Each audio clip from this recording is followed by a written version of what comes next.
Welcome to Bleav In 76ers with your hosts, former 76ers point guard Eric Snow and two Sixers fanatics in Marcus and Teja Dash.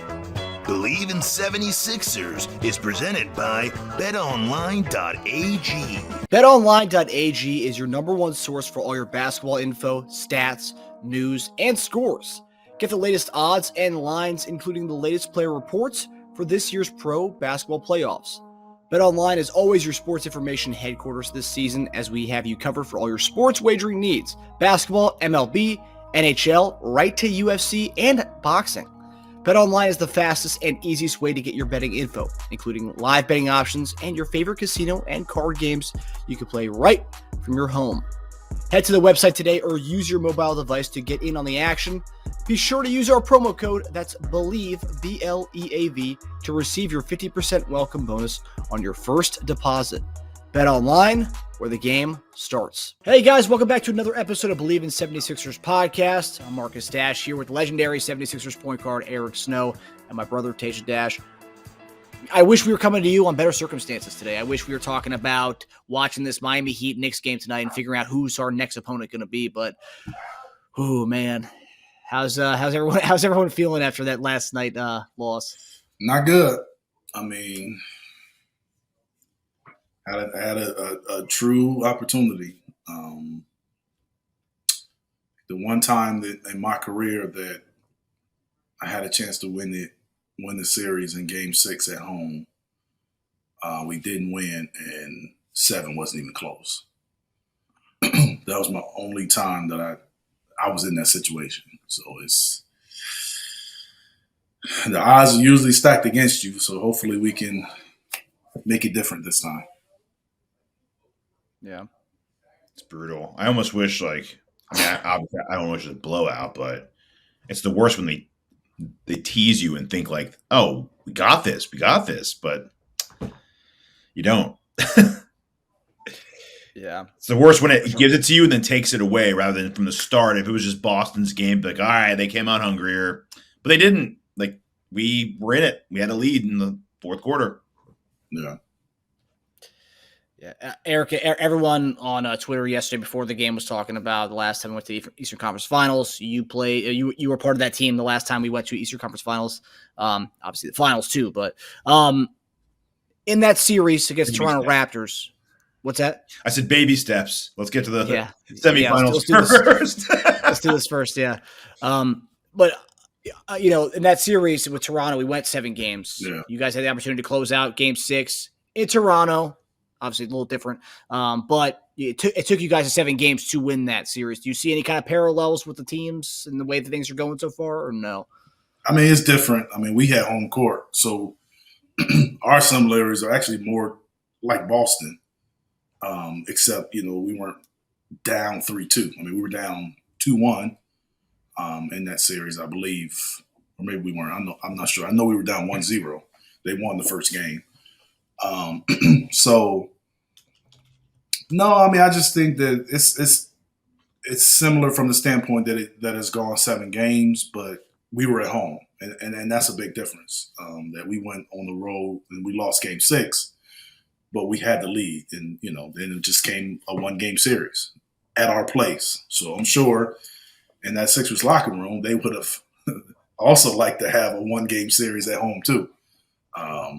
Even though we just lost at home, you would still love to have another one there instead of going back to Boston. But it's just 1 game, so you got to toss it up no matter where it's at. That's why the season is important, and that's why you play for home court advantage. And Boston had that better record, and that's why they're at home. So, but we've won there before, and we're going to have to do it again if we want to keep playing. You were right. You were down 2-1. Yeah. 2-1? Yeah. Yeah, gotta have that do or die mentality going into this Sunday.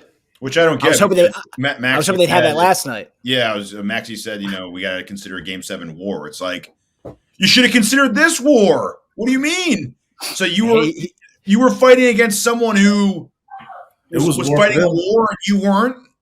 You're going to lose that every time. I mean, in some instances, you look at it as a team that's playing like it's no tomorrow, and the team that's playing like, well, we have another tomorrow. And I said that last time. I was like, I'm worried about us being like, I didn't feel that way. Don't. I didn't feel that way the majority of the game. I felt that way the end of the game. Oh, yeah. They were sort of like, oh, well, we got another opportunity. Yeah, with like 2 minutes left, we felt that way, actually.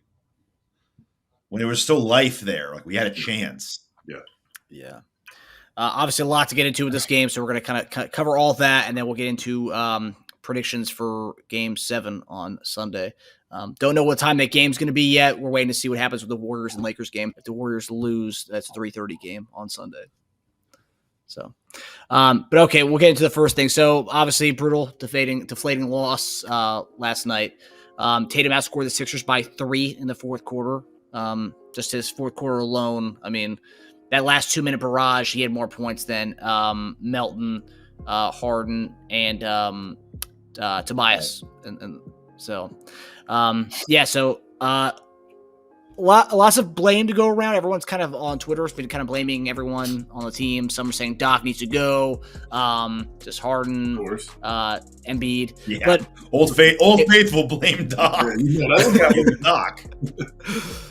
So I want to ask you guys. I know we're not pointing fingers here. It's obviously the loss. It's a team game, so everyone's at fault. As a part in it. But who do you guys look to when you watch that game last night? Who do you kind of look to as the person that if he could have stepped up or we would have won? Who divvying out blame? Who would you guys pick as your person to blame for last night? Yeah, I mean, I'd never blame one guy.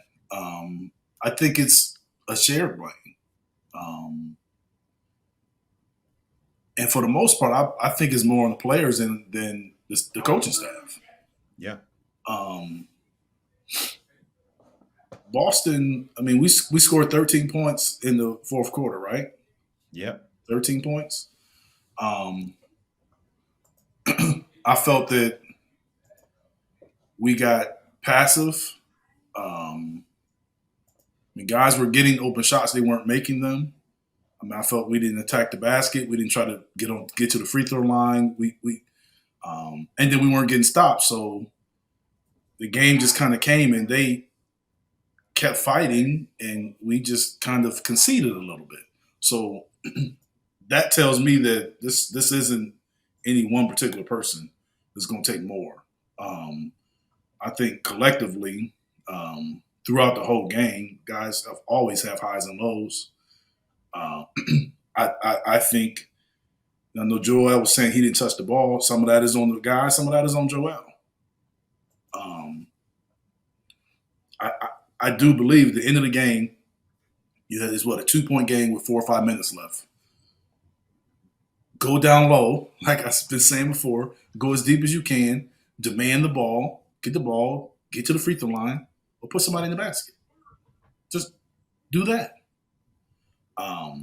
If he goes down there and he's commanding that ball and he's wide, he's spread, he's posting up hard, and they don't throw him the ball, then it's easy to point the finger at who's not throwing him the ball. Totally. You know what I'm saying? It's easy to say that. Yes. So I think that there was a lot of deferring going on. Offensively. Defensively, we didn't get stops. Tatum hit some shots, and a couple shots he hit was tough shots, but a couple shots, if I remember, we weren't matched up correctly. The one shot he took, I know up top, it was a simple switch. He should have been there. You know what I'm saying? Like, it was just miscommunication. So that game was to be had. They jumped out to a big lead, and they had a big lead without their best player making buckets. Anything. And then we caught them and took the lead, and their best player wasn't making buckets. That's the game you should win. That's the game you should win. So to me, that's a collective blame. We can go and pinpoint one particular guy what he did, but that's collective blame. As far as the staff, maybe you call a timeout, or maybe you be more directive in your play calling and set calling, and more directive in who you want to have the ball instead of putting the onus on the players. You be more direct with that. It's probably something that could have been done, and you call more timeouts. You know what I'm saying? You kind of see it go to Tatum hit 1-3, call timeout. Hit 2, call timeout. You kind of see where it's going. All right, let's slow this game down. He done made a shot now. Let's address that. So, from a staff standpoint, so I feel it's collective. Before I go, let me ask you a question. Was that loss so bad to the point where it's distracting? Almost like, how do you recover from that? No, I don't think that loss is as distracting when you have another opportunity to play. I think that loss will be magnified if we don't win game 7. That game will be looked at as a horrible loss. Or maybe if it was an earlier in the series, maybe. If we don't win game 7, because you can win game 7 and people are moving on to the next round and not even paying attention to it. Yeah. So, definitely. It really depends on how game 7 goes. Will determine the magnitude of game 6. It's crazy how things flip flop so quickly. They were talking about Celtics blowing it up 2 days ago, and now it's what do the Sixers do? What do they? They were talking about Joe making adjustments and Doc out coaching him and he made a subtle adjustment. He changed the starting lineup and did what we had said before. Like, why is he not playing? Like, maybe he watched our show or something. I don't know. Why is he not playing Williams and Al together? Our lineup is made for them to play together. Yeah. Because of the lineup that we have. PJ is the guys we just have him catching and shooting and rebounding. That plays right into Al Williams guarding them. He doesn't have to play off the bounce or pick and rolls. You don't have to do any of that. So I thought that was huge. It worked defensively. It also hurt offensively because between like Smart and Rob Williams and Horford, you really have like 2 offensive players between all 3 of those guys.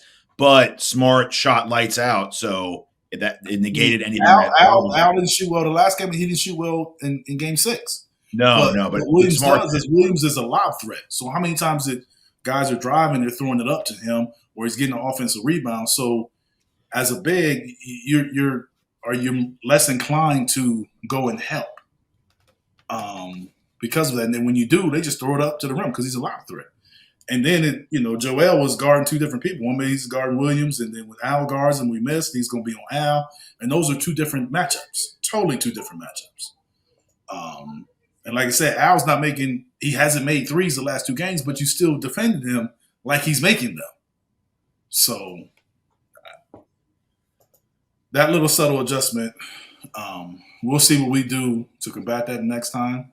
But we'll play better. Just hopefully we play well enough to win it. And that adjustment another question is that adjustment they made, it's nothing like jarring to the point where we need to adjust lineups. It's just we need to adjust our play on the court. Yeah, I think I don't think we need to adjust our lineup, but I think we need to adjust our attack. Game plan? Yeah. Because if Williams is going to be on, say for instance, he's on PJ and we have PJ in the corner, maybe now PJ becomes a screener to get a guy a shot. Screener for James, screener for Maxey with no one there. And those guys are coming off clean because they're playing off of him. That's just an example of things that you can do different with that lineup. Whereas they have Grant Williams or they have White in there, those guys are more inclined to be perimeter defenders more so than help defenders. Mm-hmm. Where they just looking to switch and do that. But that's a way of kind of attacking it. Putting PJ in more pick and rolls to kind of get a switch with the big, and then he can roll out, and now you got the guard attacking that big. So it's just different things that you can do. Like I said, the attack is going to have to be different. I'm sure they had some ways to attack that lineup previously, but Boston had went away from it so much that you went into that game and like, oh, you probably get the starters 45 minutes, an hour before the game start. And you're not really going to tweak your approach until kind of game starts. Doc said they were prepared for it. They game planned for that. Yeah. I don't know if I believe. What I'm saying is, I'm sure you prepare for that. You kind of throw different scenarios of that, but at the end of the day, the players are going to prepare for that, but they're also going to understand what they've seen the last 5 games. You have to experience it first. You know what I'm saying? So you got to feel it. Yeah. And for the most part, it worked for them, but we also were put in position to win the game in the fourth quarter. Like, we were in position to win the game. Yeah. So blame. So let's start with the obvious. Tobias, Harden, Melton combining for 15 points. Harris 1 for 7. Melton 0 for 5. Harden 4 of 16. And from 3, they combined 0 of 11. That's a big one. 5 of 28 overall. Embiid not touching the ball the last 4 minutes. Like you said, I'm not sure who you want to blame for that. I mean, for him not touching the ball? Yeah, I mean, for him not touching the ball is, to me, in my opinion, only 3 people can get that blame: Joel, James, and Doc. Yeah, you can't blame anybody else for that. But like you said earlier, it's not like he was clearing a path and saying, like a Shaq, give me. That's why you had to blame him. Give me the fucking ball, dude. Give me the ball now. Yes. Like Shaq used to pin you. Everybody in the arena know if you don't, it's going to be mumbles and boos if you're not throwing him the ball. And he's well, he didn't. I wouldn't say he hid, but he also wasn't. He was just standing around. It was just stagnant offense. He wasn't forceful in demanding the ball. But it's easy to get caught up with that because you just do what you do and you kind of stand in half court and not half court, the free throw line, kind of put your hand up. Now all of a sudden it's late in the shot clock, or they double you real quick, or they double the ball, then all of a sudden you kick it and the guy's wide open and he misses. You kind of come down and do the same thing. Another guy's wide open, he misses. So you touching the ball, but you ain't really getting looks because they kind of like, okay, we ain't gonna let you play. You kick it out to a wide open guy, thinking that's the right play, and it doesn't work. But that's why I'm saying that, like, if you look at MJ and, like a Kareem that had a sky hook, that was his move, double or not. MJ had the fadeaway, that's his move, double or not. So you got to learn how to sometimes play knowing you're going to get double. So you get that deep post, you catch and you shoot. Mm-hmm. You catch and you jump hook. You catch and you shoot a fadeaway or whatever it is, but sometimes you got to play through that. He attempted one of those jump hooks, by the way. If you that guy, that's what you have to do. He attempted that. I'm just saying, if you're that guy, that's what you have to do. Sometimes you have to play through all that. They come in the double, then look, man, it's winter time, man. This is why I'm the MVP. Yeah, and I felt like it was a good game, but 26 and 10 is not enough. It's below your average. It's below both your averages. It's below your averages, but it's also. It's 26 and 10.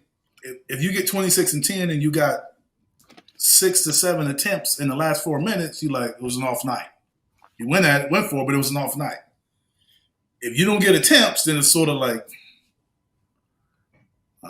we got to do more.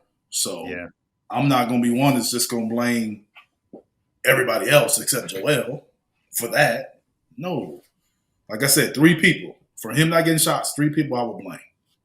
Joel, James, and Doc. No one else. So more about shots. These are the distance of the shots we took in the final quarter. Okay, 27 feet away, miss. 14 foot, make. 18 foot, make. Dunk, make. 15 foot, make. 23 foot, miss. 25 foot, miss. 23 foot, miss.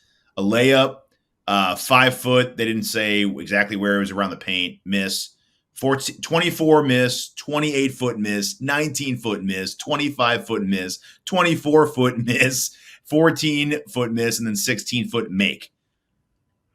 I mean, you'd think it was a 3-point shootout. Was that to end the game, or was that the entire fourth quarter? It's the entire fourth quarter? Entire fourth quarter. Yeah, we weren't making threes. I mean, Yeah, we weren't making threes. Keep jacking. I think 3 or 4 of those were Melton, but Yes, it's just it's crazy. and he was wide open too. No, He was. Yeah. So, And I was. he's been shooting those, and we like great. He's been making something. Yeah, You know what I'm saying? yeah. And his misses are bad. His misses were bad too. They were like, Yeah, they didn't look like. Usually, just watching from television, you get a sense like, oh, that's good or it looks good. yes, with him especially, it didn't look good. Like No. you could see on the release that was long or that was off to the left or right. Like you could see it on the release. His misses were a fast break igniter almost every time. They were like darted off. Yeah, I mean, it was, but it almost seemed like when he shot it, it almost seemed like we didn't have great balance. Like it was a surprise that he was shooting when he's wide open, which to me, like a wide open guy shooting shouldn't be a surprise. Like you should be getting in position for transition defense or offensive rebound if a guy's wide open. Yeah. It was rough. Our first half was rough. Our first half was terrible. We had 43 points in the first half. So like when we were down by what we were down by, I was like, I'm pretty happy with this. It was actually a role reversal from the other games. Boston was usually the one coming back before halftime and cutting into a deficit and making it look like an okay game. We finally did that. And I was like, okay, I'll take this. This is not bad. Down 7? I was happy with that. But third quarter looked great too. And I was so excited in that third quarter. And the fourth quarter that was our lowest scoring quarter of the entire series, 13 points. The next lowest scoring one, I don't know if you guys remember this one or not, you do, but 15 points, the overtime game where we like couldn't score in that last quarter. And how did we win that? Because James hit that, didn't he hit a crucial fourth quarter shot in that game? Yeah. Like we didn't have anyone to spark. Jaylen Brown just left him wide open. Yeah, we didn't have a spark in that fourth quarter because same with that. I think that game too, Embiid just disappeared in the fourth quarter of that 15-point game. So those two games, we were lucky to come out with that one with a win. But the difference is Boston was down by a lot going into that fourth quarter. So they came back, they scored a lot, but they tied it instead of winning it. Exact same amount, 24 points they scored in both fourth quarters against us. We had 13, we had 15. So, yeah. And that was at home too, by the way. That was also at Philly. Yeah. Kevin O'Connor kind of looked at what Embiid said about his final touch came with a 3:59 marker. That one touch is tied for the fewest he had in the final 4 minutes of a game all year. October 24th, the blowout versus the Pacers. He also had one. In the 47 games that Embiid played, at least 3 of the final 4 minutes, he averaged 8 touches in those games. So big difference. Averaging 8 to 1. Yep. I just think we wanted to like go for the kill, and when Harden did that step back 3 on the top of the key when it was 83-81, I think they wanted to go for that because we go by 5 there with 4 minutes left. Game's done. No, it's not. We're not done, but it's not done, but that's the thing. It wouldn't have been the kill. I seen that shot, and I thought that it was very close to a foul being called, and I remember that play, and I remember thinking to myself, that was a tough one, if we would have hit that, we would have been up 5. I was thinking that when that happened, and then from that point on, it was just they came down, and I don't know if they scored that next possession, but it was just just wasn't going anywhere from that point on. Just we looking, and I was watching the game with my younger boys, and they were just they were calling out are you guys going to win? You guys going to win? It was almost fake. Not really that was it after that one. That was it. When he missed that, Tatum hit 2 in a row. Is that what happened? Yeah. So it was I know he hit that corner 3, and I remember there. I said, there's a big shot right there. The one he hit in the corner. And then he came down and we missed, and then he hit the one, I believe, at the top of the key. To the left of the top of the key. And I was there you go. So it's almost, and that's what I was saying before, it's almost when he hit that one, you almost call a timeout then. Because you okay, he done hit that shot. You know he been off all game. Guys. You mean after the Harden miss? After his first one. When he made it right there, yes. Yes. You call a timeout. Yeah. Just to be like, because you see how it went. Yeah. Definitely after the second one. I Bleav we called a timeout after the second. We did. But I'm of the belief because to me, when he hit that first one, they did take the lead. Mm-hmm. Yes, so, 84-83. Yeah, so I'm of the belief that you don't wait to them see if they hit another one. Mm-hmm. Yeah, stop it dead in his tracks right there. Yes. And after his second three, our next two shots were 3-pointers. Yeah. It's like we were trying to get it all back. We were trying to match them. It's like, dude, don't try to match. Just play your game. Just play your game. Yep. Yeah. It was really frustrating. I felt like, don't go for kill shots, dude. I mean, there was like 5 or 6 or 6. But that's what I'm saying. Like, you're going, like, guys were wide open. So they're told, shoot the wide open 3. Shoot the wide open 3. Yeah. And at 4 minutes left, situations come into play, but not really like under 2 minutes. You know what I'm saying? Or 2 minutes left where situations come into play where maybe you turn that down for a second. But the guy's not going to turn down wide open shot. That ended up being the best shot you can get. So. And I did mention how Harden's had a 1 great game, 2 clunker, a little progression here. So I was not surprised by his bad game.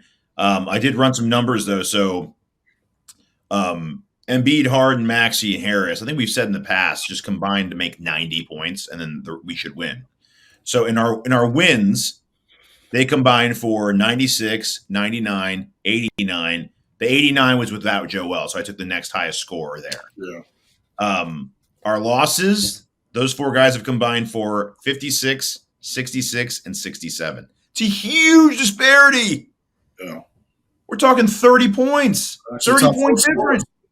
So that's just another reason that it's collective, not individual blame. Yeah.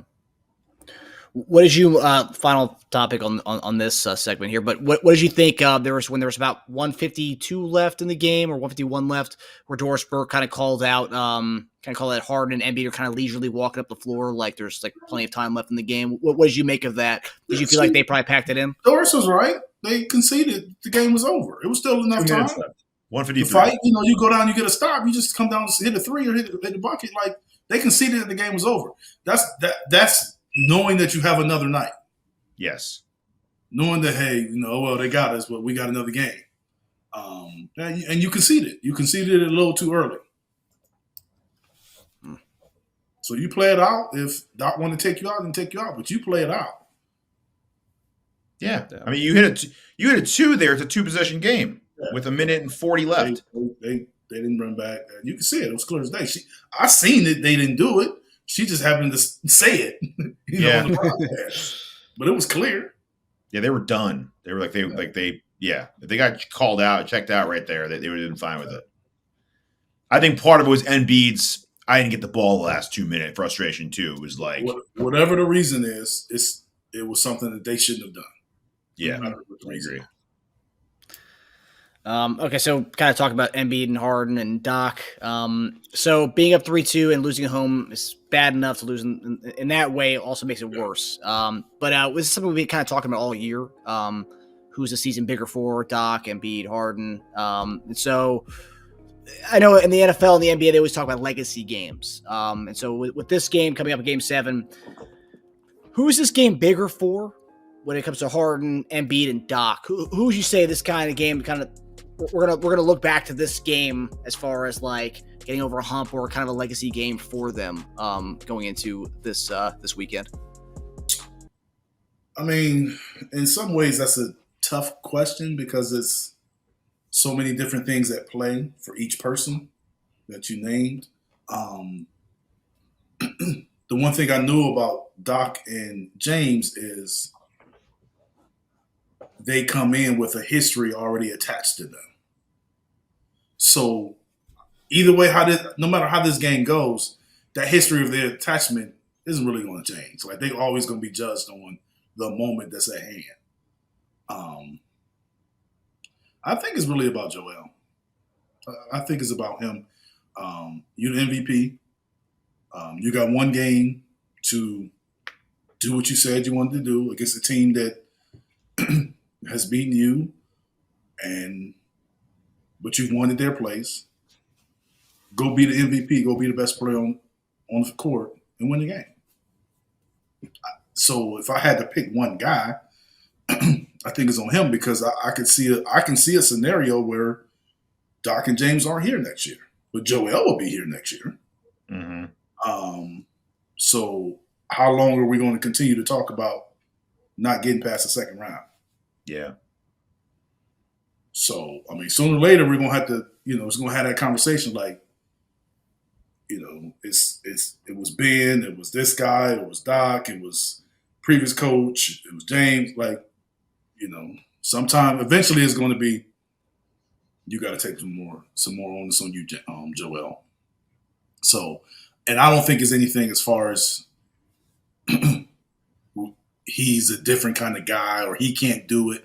I don't see it like that. I'm just saying, whenever you're in position to advance or move forward and you're an MVP candidate and you're an MVP and you're the best player, one of the top players in the world, it should fall on you.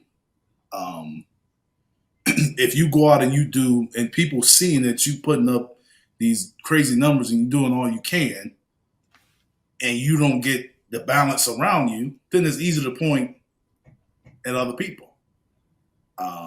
If the team doesn't show up totally, it's easy to point the finger at the staff. But your best player in the MVP got to be the one that gets you there. I played with Allen Iverson. It was like Allen had some great games and some games that, I believe we had a game 7 that he didn't play particularly well. I mean, we still won. I don't remember. I believe so. But that energy was always there. The effort was always there. Like, you never had to question any of that. Not saying that you had to question it for Joel, but I'm just saying, like, he was still, even though he didn't shoot a high percentage, he still felt like the best player on the court. He was still dominant. You know what I'm saying? Like, he still got to have his presence felt so much that the game becomes easier for everyone else. And I just think in order for us to go to that next round and advance from there and win the championship, he's going to have to be the best player on the court. Toronto game 7. Yes. He was 8 for 27 at 21 points. Yes. Yes. He has 16 assists though. Yeah, 16 assists though. Yeah. Yeah. What did he shoot? 8 for 27. That's what I thought. Yeah, I thought it was going game 7 where he didn't shoot a high percentage, but he found another way. You see what I'm saying? Like, he had assists, and but he still attacked, and just him missing, but him attacking still giving us opportunities to offensive rebound. You know what I'm saying? Mm-hmm. And T Hill and you know what I'm saying? Like, we still had chances by him, his aggressiveness and his ability to attack the rim. So percentage wise, yeah, but we were always also different. We could win games when Allen didn't shoot well because of all the rebound and the defense that we had. So, but yeah, Joel has this. To me, it's a signature game for, number one for the best players. Just like for Boston, I think it's a signature game for Tatum and Brown. I think it's Tatum, Brown, however you want to do it, Joel, James, however you want to look at it. That's what it's about. That's what they're gonna remember. They remember these games, and I played on some really good teams. And when we played in game 7s and win, lose, or draw, my name didn't come up very often. Aaron McKee's name didn't come up very often. But Allen Iverson's name come up. Larry Brown's name come up. Yeah, that's what I'm talking about. Yeah. Before I go to the original question, just with Embiid, he's 3rd on the team in attempts in the playoffs this year. Like that. Wait, he's also missed games, though. Huh? He's missed 2. Is that because he missed the game? No, per game. Oh, per game. I thought you were talking about total attempts. No, per game. He's 3rd in attempts, dude. Like, Yeah, I mean, is it because it's per game. How many did he take in game 2? Did he not take a lot in game 2? Yeah, I don't think he did take a lot in game 2. Did that kind of lower the percentage, you think? I'm right here right now. That's just, by the way, that's throughout the playoffs. That's not even just in the series. So Okay. Well, he didn't play. Well, he didn't play in game 4 of that. And Yeah, but anyway, he didn't shoot that much. The jersey. I thought the jersey, not Jersey. I'm sorry, Brooklyn was doubling him off the bus. Yeah, His attempts were down that series because of that. Game 2, he attempted 9 in that game. Yeah. That's I knew his percentage. I knew his shot attempts was low that game. Yeah, and Brooklyn limited him just by tripling and doubling him all series. So I mean, he really couldn't shoot that much in that series. Yeah, I'm just saying your best player should be attempting the most shots. This series, especially from game 3 and on, if it takes 30 attempts, then he's gonna have to get 30 attempts. Yeah, and 30 good ones. That's what it's gonna take. It's gonna take for him to average 33 or whatever. That's what it's gonna take. It's gonna take what it takes. So yeah, let's do the last 3 games. Didn't lead our team in attempts last game. He did barely lead our team in attempts the game before. And then the game before that, let me see. He barely led our team in attempts in that one. So they're all close, but it's not. I bet if you look at the regular season, it's not even close for attempts, right? Yes. Yeah. I mean, it's not. He's just not being that aggressive. He got to pull it. He got to do it. Like, you're the MVP, dude. Yeah. You're the most unstoppable player in the league. You're the MVP. It's time to, you know what I mean? Like, he's got to get closer. His playoffs got to get closer to his regular season version of himself. Yeah, that's why I say I say that's why when you ask the question, Marcus, I say Joel more than anybody. Yeah, I think you actually talked me into that answer. I think I want to say the same thing. So there are a lot of different factors here. I went a little deeper. I think it comes down to legacy and past and future, right? So with Doc, you have a ring already. So he's got that going for him already, right? He's got a big string of choke teams in the playoffs. Most of the time they were favorites too. So they weren't just choke jobs. They were like big ones, right? They're very famous ones. Yeah. Harden has been an MVP. Very shaky playoff pass with a lot of bad games and no-shows. Future with him and Doc are the shakiest, like you mentioned. Game 7 might dictate both those guys in Philadelphia. Harden's still going to sign for a lot of money, whether it's here or somewhere. I don't really look at it as Game 7. I look at it as not making it past the second round. You know what I'm saying? Oh yeah. Well, at this point, they're the same thing. You know now. what I'm saying? Like it comes down to a Game 7, but really it's about the series. Like yeah. You didn't go, past that. So it's easy to say it comes down to this game, but if we lose Game 7, is Game 6 not important too? Because that's when you were at home. That's why people come down to this game. It really came down to last game too. Then what I'm saying? Yeah. Well, what you're saying is valid, but we're here now, and they have a chance to erase some of that, right? So if you can't bounce back off that. And I'm not denying what you're saying, but I'm just saying, but that's also what they had in Game 6. Yeah. And I was worried before the game that they weren't taking it as seriously as they should have taken it. Like, with Maxi's whole, we're going to go into this next game like it's a war. Oh, that's what Boston said going into Game 6. You should already have the mentality. It's Game 6, not Game 1. Even Game 1 should be a war. It's a 7-game series. Like, this isn't Game 3 of the regular season. This is it, man. Like, the whole thing's a war. It didn't start in Game 7. Anyway, Maxi's not under investigation here. So I think it should be a bigger deal for Harden and Embiid. I think the media and fans are going to make it more about Doc, unfortunately, which is not fair. I think Doc probably has the most to lose because I think he might not be our coach if things go poorly in this game. And he might just retire and not be a coach at all anymore. So he's going to go from coaching a contender to maybe not coaching at all. So that's a big drop off for him. Harden's still going to play for another 3 years and making max contract probably. Harden's legacy. TNT or ESPN will take Doc in the heartbeat, so he'll be good. Oh, absolutely. Yeah, he's great. Yeah, I love listening to Doc. Yeah.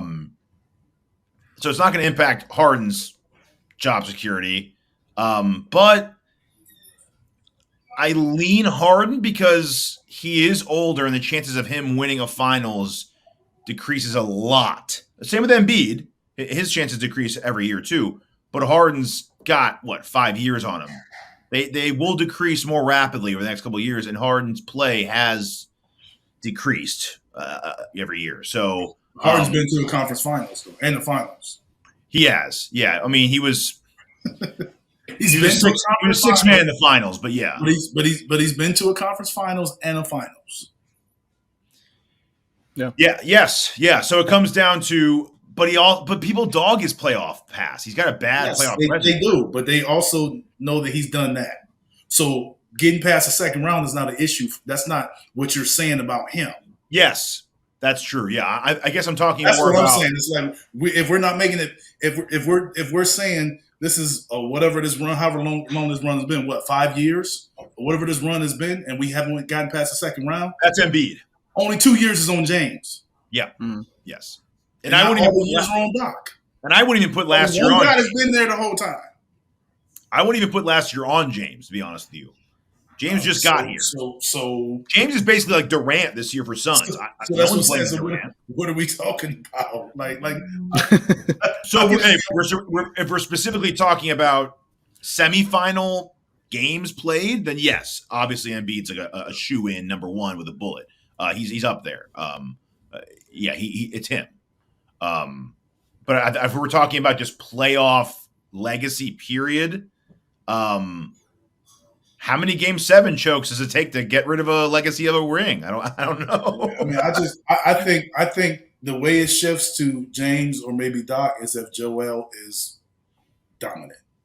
Mm. But if he's giving you what you say 23-10 or 26-10, whatever he did, people are gonna look at him. And plus, you got a situation where Joker is in the conference finals and dominant. Yes. Putting up averaging 34, 10, and 12 or something like that. Yeah. Yes. Yeah. So, okay. I'm just saying. So Teja, you went with Embiid or you went with Harden in the end? If we're going semifinal entry, then yes, it'd be Embiid. Okay. When you talk about when you win MVP, but Embiid's still here next year. When you win MVP, it changes. The expectations. It changes. Yeah. And but we've been clamoring for it, and we've been wanting it. Yeah. So when the MVP moments show up, then you got to be an MVP. Yep. Wouldn't it be bigger for a guy that might lose his job because of this game, though? That's why I leaned. Yeah, but a guy that might lose his job for this, like Doc, doesn't mean that he didn't do a good enough job. No. I totally agree. Great job. They just decided to move on. So it's not like look at Bud. Like Bud lost his job. He just won a championship 2 years ago. He had the best record in the league. I'm just saying. But Wayne Casey lost his job. Like he was a coach of the year. Like to me, a coach losing their job, and you gonna judge it on 1 year? One game? Then it whatever they did before, it really didn't even matter. It's expectations, though, right? Milwaukee was bona fide the best team all year. That's why Bud's losing it. They lost to an inferior team. We're not losing to an inferior team right now. We're losing to a team that everyone says is better. But we also lost a game at home that we could have won the series. Yes. That's when the circumstances change things. Game 6, we lose Game 7. Game 6 becomes the biggest game of the year. Yes. But in 5 years from now, they lost. You saying somebody lost their job because of game? I'm saying they lost it because of Game 6 instead of 7. Yep. Yeah. But like I said, a few years from now, though, when we're talking about what happened that one year? Oh, they lost to Boston was one of the best teams in the league. So it's like we didn't lose to Miami. You know what I mean? We didn't lose to. Yeah, but you can say that. But if you can say it like, no offense. Yeah, you can look like that. But Giannis was injured. We know that. Mm. That team should still win, but it's the playoffs. Things happen. Yeah. But Joel's injured too. But all I'm saying is, does Joel's injury give him any slack in your voting? Yeah, a little bit. But I mean, the way he's played, I think that slack lessens. All I'm saying is, Milwaukee was never in position to win the series at home. Yes, that's true. Yeah, that's a huge difference. They were playing from behind the whole series. I want to say the moment Embiid took his brace off, a lot of those injury excuses went down the drain. Because if you're okay, if you're not worried, then okay, neither am I. You're good, man, right? I mean, like if you're not worried about that getting worse, I mean, people haven't the conversation of the injury hasn't really been a conversation. Yeah. Yes. But after the brace, I was like, okay, dude, you're good. You're Embiid. You're back. Well, there were a few times yesterday where he was like Dorsberg commented on him holding his knee or like kind of limping or I think that one botched like fast break where Harden threw under his leg. Which, by the way, how do you we messed up so many fast break open layup like 3-on-2 opportunities in the first half. It was a joke. Just one more thing on Doc, and I'm with you guys. Actually, this is going back to a conversation we had in the off season, Eric.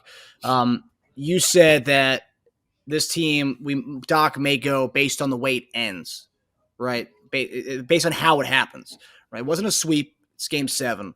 Do you think if we lose Game 7 close, based on what happened last night, do you think Doc's gone? I don't. I mean, my thing is, if you're gonna move on from Doc, then what are you going to do? Like who are you going to bring in here, and are you going to start over with a whole new system? Mm-hmm.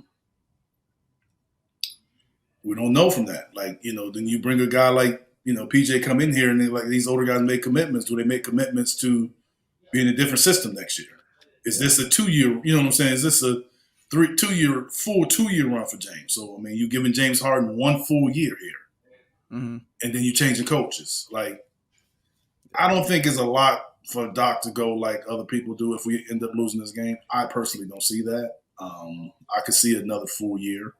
Then after that, maybe a change, but I don't think it's a lock that we lose Game 7 that a change is coming. Yeah, I'd like to go over. I'd like to review last year's because I think we had a very similar conversation last year. I'd like to go back and listen to that actually. We did though. I mean, it was pretty much Eric said that it depends how it happens. how it ends and how we go. And I believe the question was like, if I remember right, the question was like, if we lose in the semifinals or like it was like that. And I'm like, well, it depends on how you lose. Like, do you get swept? Are you are you getting blown out? Are we having the Phoenix Suns where you're down 30 in a closeout game at halftime? Yeah, but I think if I told you two last year, that we're going to be up 3-2 in Boston at Philly and we lose the series, I think both of you guys would say Doc needs to go. Without watching the actual games, if I said we were up 3-2 against Boston and lost, I think most people. Yeah, that's what I'm saying. But that's why I also said you got to see how it goes because watching it, I don't feel like that. Yep. You know what I'm saying? Yep. Well, you said about switching personnel. What if they did a kind of one of the things where they let Doc go, one of those mutual things, but they just kind of promote Cassell, so you're keeping someone who is already a part of that regime.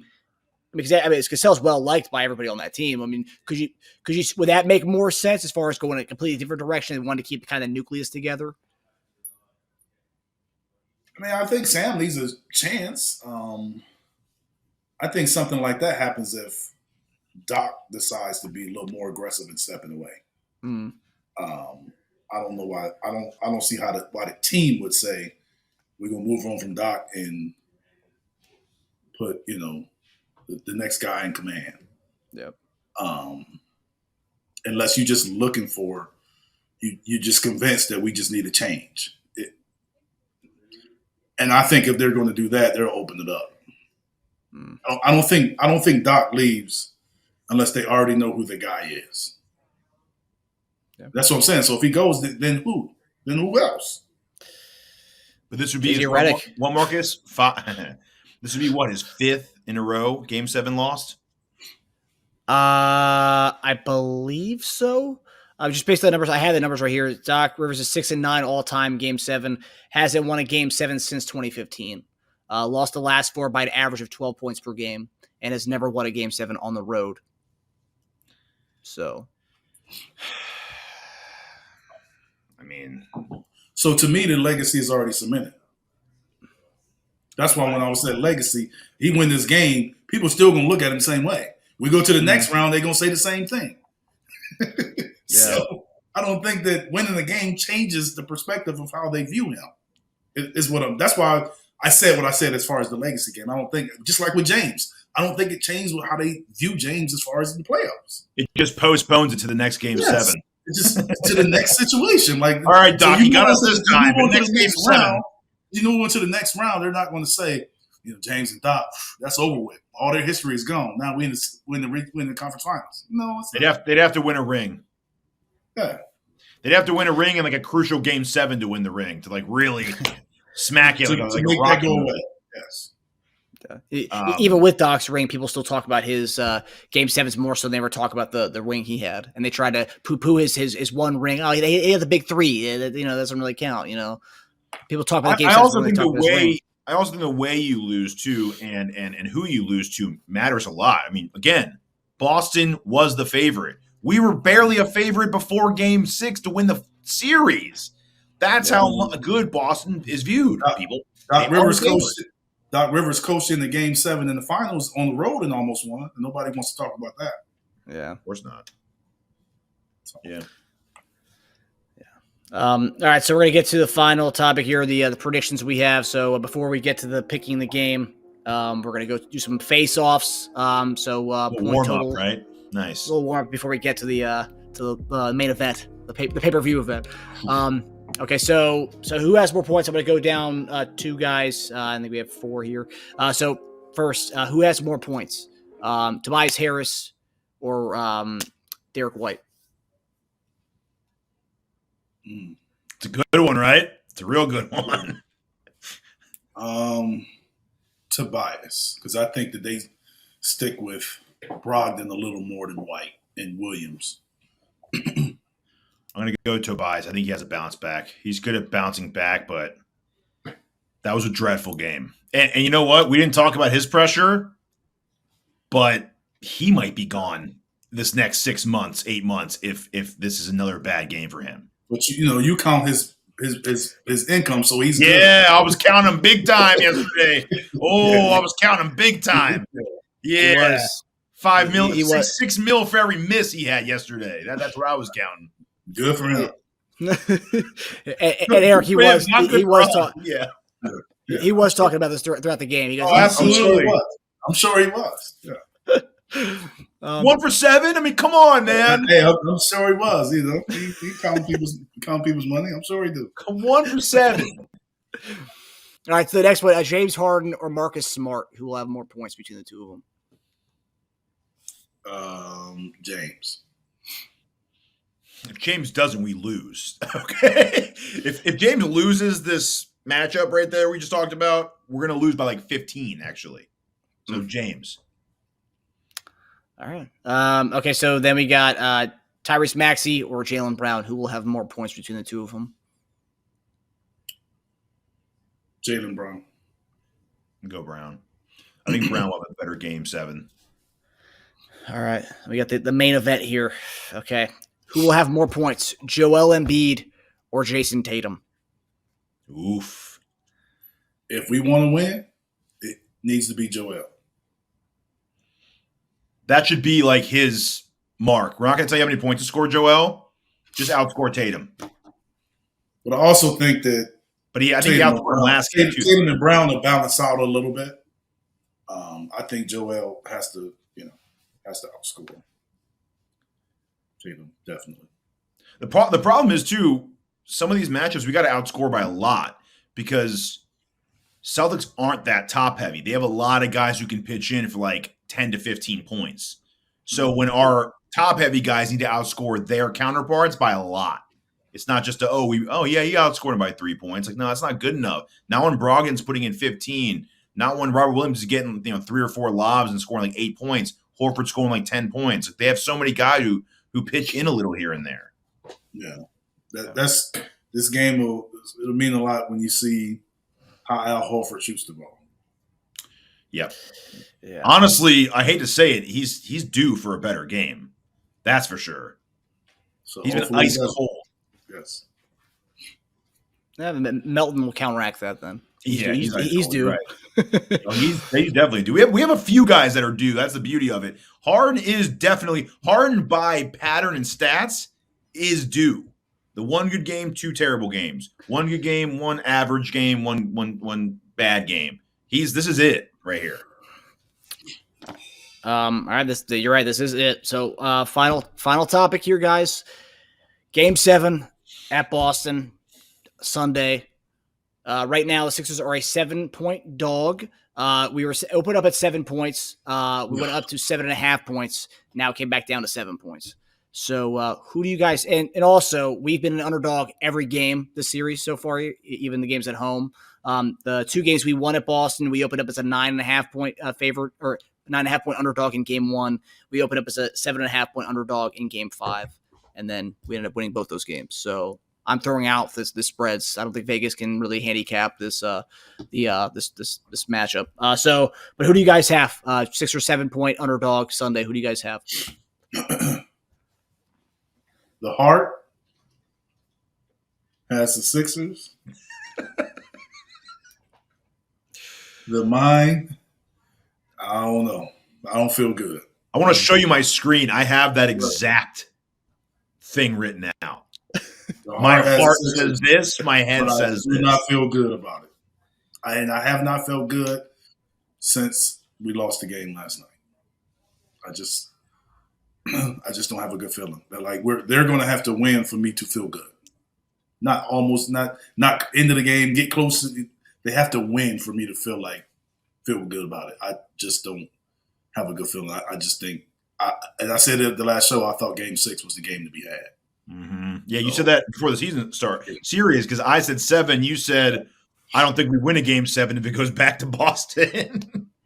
So, here we that's are. why I don't feel good. Do not feel good about it. I'm not going to speak that into existence. I'm going to speak that we're going to win, but I do not feel good about it. So in most games, the series, a more desperate team has won. We are obviously the more. I'd say even though it's 3-3, I'd say we're the more desperate, and the odds are stacked against us. Right? They know we're not. They know we're the 7-point underdogs. We're at Boston. We're in theirs. A few counterbalancing things though. We won twice at Boston. Right? We'd have to win for a third time. But I said this before the series started because I thought it goes 7. I wasn't too concerned about winning at a home or away because Boston's done that a lot. They won at other people, and they've given up games at Boston over the last couple playoff years.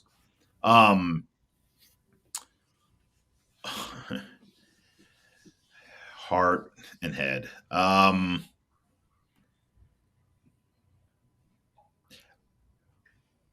going to go us. I think we either win a close game or they blow us out. I think we're the better crunch time team, which is why we've won. If you look at the games that have been decided by a couple of points, we've won those. But most, I think, the blowouts have really come from them. Even last night, close game throughout the third and fourth quarter, right? All of a sudden, they balloon it to a double-digit lead. Yeah.